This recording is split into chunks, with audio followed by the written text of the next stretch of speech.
সুপ্রিয় দর্শক আসসালামু আলাইকুম, কেমন আছেন আপনারা? নিশ্চয়ই ভালো আছেন। আজকের ভিডিওতে আপনাদের সবাইকে স্বাগত জানাচ্ছি। আজকে আমি আপনাদের সাথে শেয়ার করব সাইড কাটা ভালো নাকি সিজার করাটা ভালো, কিভাবে সিদ্ধান্ত নেবেন। তাহলে চলুন মূল ভিডিওতে যাওয়া যাক। বাই দ্য ওয়ে, মূল ভিডিওতে যাওয়ার আগে একটা কথা বলি, আমি আমার চ্যানেলে pregnancy related, specially normal delivery related অনেক ইম্পর্ট্যান্ট তথ্য ভিডিও আকারে শেয়ার করে থাকি। এই তথ্যগুলো আমার পার্সোনাল এক্সপেরিয়েন্স ও আমার ডক্টরের সাজেশন থেকে নেওয়া। তাই আমার চ্যানেলটিকে যদি একবার আপনারা ভিজিট করেন, তাহলে আপনারা আপনাদের প্রশ্নাতীত মনের অনেক প্রশ্নের উত্তর পেয়ে যেতে পারেন। আমন্ত্রণ জানাবো আমার চ্যানেলটিকে একবার ভিজিট করে দেখার। এবারে চলুন মূল আলোচনায় যাওয়া যাক। আমি শুরুতেই বলেছি আজকে আলোচনা করব সাইড কাটা ভালো নাকি সিজার করাটা ভালো, কিভাবে সিদ্ধান্ত নেবেন। দেখুন, আমরা সবাই জানি যে নর্মাল ডেলিভারিটা সিজারের তুলনায় খুবই ভালো। কেননা সিজার হচ্ছে একটা ছোটোখাটো অপারেশনের আগে পরে বিভিন্ন ধরনের ঝুঁকি থাকে সাইড ইফেক্টস। এছাড়া সিজারিয়ান পেশেন্টকে সারা জীবনভর কিছু না কিছু রোগশোক বহন করতে হয়। সিজারিয়ান পেশেন্টের সারা জীবনভর কিছু না কিছু রেস্ট্রিকশনস থাকে। কিন্তু নর্মাল ডেলিভারি পেশেন্ট তার সব কিছু থেকে সেফ ও সিকিউরড। সারা জীবন তারা ভালো থাকে, তাদের কোনো নিষেধাজ্ঞা নেই কোনো কিছুতে। সেই জন্য আমরা সবাই নর্মাল ডেলিভারিটাকে পছন্দ করি, নর্মালে বাচ্চা জন্ম দিতে চাই। কিন্তু প্রথমবার যারা মা হন, তাদের একটা মহা ভয় হচ্ছে নর্মাল ডেলিভারিতে সাইড কাটা নিয়ে। দেখুন, আমি প্রথমে আপনাকে নিশ্চিত করতে চাই যে নর্মাল ডেলিভারিতে সবার সাইড কাটতে হয় না। যাদের পেলভিসের মাপটা ঠিকঠাক থাকে তাদের সাইড কাটার প্রয়োজন নেই। আর যাদের পেলভিসটা চাপা থাকে তাদের একটু অল্প করে সাইডটা কাটতে হয় বা একটু ছেটে দেওয়া হয় পাশে দিয়ে, জাস্ট এতটুকুই। দেখুন, আপনার বাচ্চার মাপটা হচ্ছে, মাথার যে মাপটা সেটা কিন্তু 10 সেন্টিমিটার। এখন এই 10 সেন্টিমিটার মাথাটা আপনার পেলভিস দিয়ে বেরোতে হবে। সেজন্য আপনার পেলভিসকে 10 সেন্টিমিটার বা তার থেকে একটু বেশি প্রসারিত হতে হবে। এখন আপনার পেলভিস যদি সেই 10 সেন্টিমিটার বা তার থেকে কম হয়, তখন সেক্ষেত্রে কি আপনার বাচ্চার মাথাটা সহজে বের হবে বলুন? অবশ্যই বের হবে না। কি করতে হবে? হয়তো একটু টানাটানি করতে হবে বা একটু প্রেশার দিতে হবে বা জোর করতে হবে। কিন্তু যদি এরকম টানাটানি বা প্রেশার বা জোর করা হয়, তাহলে কিন্তু আপনার বাচ্চার ক্ষতি হবে। কেননা তার মাথা, ঘাড়ের রগগুলো, শিরাগুলো একদম নরম এখনও। যদি জোর করা হয়, টানাটানি করা হয়, তাহলে এগুলো ছিঁড়ে যেতে পারে আর সে মারা যাওয়ার শঙ্কা থাকে। এরকম অনেক হয়েছে কিন্তু। প্লাস বাচ্চা ওই সময় চাপ দিচ্ছে, আপনিও চাপ দিচ্ছেন, ডাক্তারও যদি সেটা টানাটানি করে, তখন সেক্ষেত্রে বাচ্চা হয়তো বেরোবে, কিন্তু আপনার যৌনাঙ্গ ছিঁড়ে যাওয়ার একটা সমস্যা থাকে। যদি আপনার যৌনাঙ্গ একবার ছিঁড়ে যায়, তাহলে আপনার প্রস্রাবের রাস্তা, পায়খানার রাস্তা, জরায়ু সব কিছুরই সমস্যা হবে।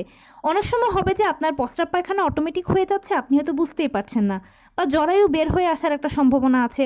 অথবা দেখা যাচ্ছে যে আপনার পরবর্তীতে পিরিয়ডের যে রাস্তাটা, সেখানেও সমস্যা হতে পারে। ইত্যাদি বিভিন্ন ধরনের ইন্টারনাল সমস্যার হওয়ার একটা বড় চান্স থাকে।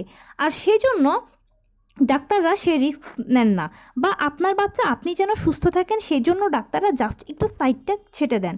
এতে কি হয়? বাচ্চা অনায়াসে বেরিয়ে চলে আসে আর আপনার যৌনাঙ্গটা একদম সেফ, আপনিও ভালো, বাচ্চাও ভালো। আর এই সাইড কাটার যে ব্যাপারটা, এটাকে নতুন মায়েরা ভয় পাচ্ছে। যেটা ভয় পাচ্ছেন আপনি, সেটা হচ্ছে আপনি মুখে যেটা শুনছেন সে ভয়টা।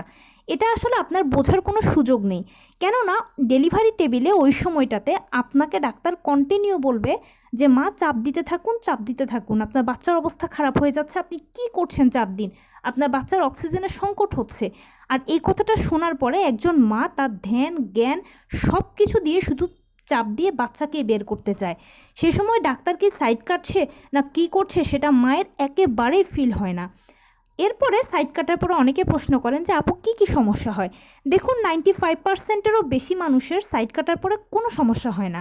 সাইড কাটাটা খুব ভালো। অনেকের আবার হয় কি একটু ব্যথা ট্যাথা হয়, কিন্তু এটাও খুব অল্প। কেননা আপনার সিজার ডেলিভারিটার পরে আপনাকে অ্যান্টিবায়োটিক দেওয়া হবে, হাই অ্যান্টিবায়োটিকগুলো চলবে। প্লাস কিছুদিন 6-7 দিন আপনি একটু চেপে ব্যবহার করবেন, হাইকমেট ব্যবহার করবেন। এতে দেখবেন খুব দ্রুত সিলাইটা শুকিয়ে গেছে, আর আপনার 6-7 দিন পরে আপনি একদম ফিট হয়ে গেছেন, আপনার আর কোনো কষ্টই হবে না। অনেকে প্রশ্ন করেন যে সহবাসে কি কোনো অসুবিধা হয়? না, এতে সহবাসেও কোনো সমস্যা হয় না।